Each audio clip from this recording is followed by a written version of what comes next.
Welcome to Jazz Time. JazzTime.com is an online store that buys, sells, trades authentic luxury watches. We make these videos so our customers can easily choose the best watch for themselves in the comfort of their own home.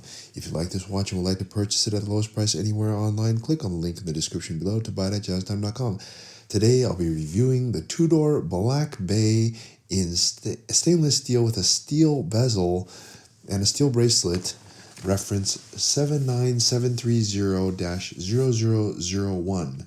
It's the Heritage Black Bay Steel. I'll tell you a little bit about the history of this watch, and then I'll tell you about where it stands in the lineup of other similar Black Bays. Then I'll tell you about the case, bezel, dial, bracelet movement, finally try it on and give you my thoughts. So let's start with just the history. Now, this watch was released in 2017. I believe they released it. Some sites say just for a few years, but I know from experience that they were releasing this all the way up to 2021 or something like that. So it was a good, 4 or 5 years that they were releasing this watch. And there's, that's a little bit of the history. Now they released it in two variations, more or less. The steel bracelet that you see here, and you can also get it with a leather bracelet. Those two watches are actually the same, or this watch and the leather bracelet one, the only difference is the bracelet, so you can decide, how you want to pair it, and I'll talk about that in a little bit when I go through it. But basically, yeah. Now, what is it similar to? Where does it stand in the lineup of other similar Black Bays? Well, before this, the reference Black Bay reference number 79230 had all these funky colors. Not funky, but they had black, blue, red. I guess it's not that funky. Basically 3 colors, and they had colors on the bezel, that is. And in 2017, so those the ones I just mentioned, the 79230 with those 3 colors was 2016. A year later in 2017, Tudor released the steel version of it. More or less just looks like the same thing except with steel version. And of course, they had some movement updates in the newer version that you see here. And since then, they've gone on to do a lot more after that. Okay, so that's just a little bit of background.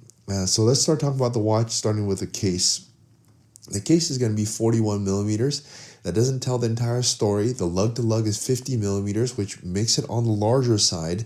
It's bigger than a Rolex, even though it's owned by a Rolex, but it still has bigger proportions. 50 millimeters, not like big by any means, so it's still a nice size, okay? And it has the thickness, you'd be surprised, actually, considering it just has time and date only, it's actually quite thick. It's between around 14.5 millimeters, which is actually on the thicker side, but it's okay. Not every watch has to be, super thin and it's okay to have them a little bit thicker. Breitlings are also a little bit thicker. And at this price point, we're selling this watch around $3,000 and change. They can't make things that tight and small and, careful. They reserve that for their more expensive watches, Rolex, that is. So, yeah. Okay, but anyways, that's not a bad thing. The lug width is 22 millimeters, which is actually quite large. It makes this watch look much more beefy than, other thinner watches. Okay. All right. So that is the case, and you have a beautiful beveled edge on this one. Even though it's not that expensive a watch, they still did a nice polished job on it. It has a basic lug or basic case, but it still does look quite beautiful. The next thing is the bezel. And as you can see here, the bezel has no insert. It's actually steel, and they did this, as I said, in 2017. That was a big deal to make the bezel in steel as opposed to the colors, which was I think it was an aluminum insert or something like that. Yeah, so that was pretty cool. The next thing is a bracelet. Now, I really have to say I like the bracelet. Why? It has a riveted bracelet. Riveted means that you use these rivets to hold the bracelet together, and that really gives it an old school feel. Rolex was using riveted bracelets in the early 70s. They stopped that because they didn't perform as well as non-riveted, and technology got better. They didn't have to do that. But Tudor is trying to keep it OG with these riveted bracelets in a modern way, because riveted bracelets themselves actually kind of suck. That's why they got rid of them. But with the technology these days, companies like Tudor can make the riveted bracelet really be up to standards of a modern bracelet. So I really like it, and I wish they would actually do this riveted bracelet on like Rolex. I'm sure it would be a smash hit.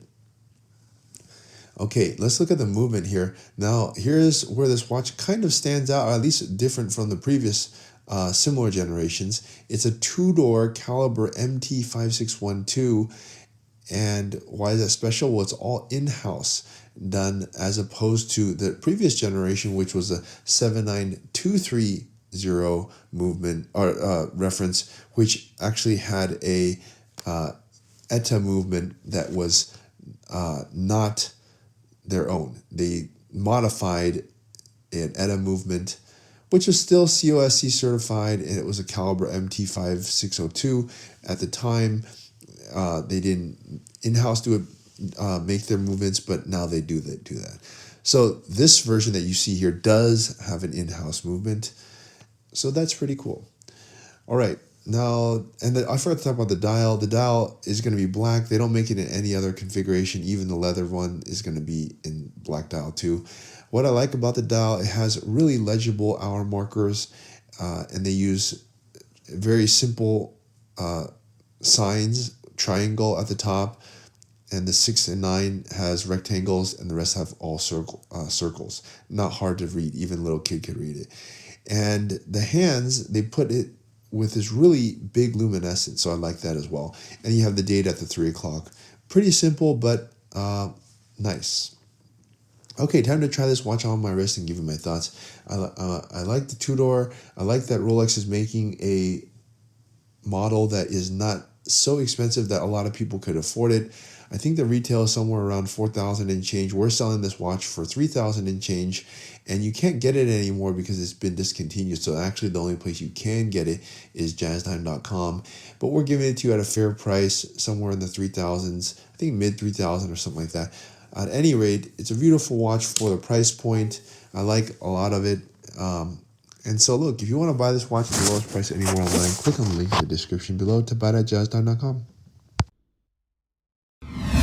If you want to find out more about the watch you just saw in the video, you can just click below on Show More to see the full description. Then you can check the link next to Model as seen in video, click on it, and you will get to the proper page where you can see all the details. If you're watching on a mobile phone, you have to click on the arrow down on the right hand side below the video to see the full description. If you like this video, please give us a thumbs up.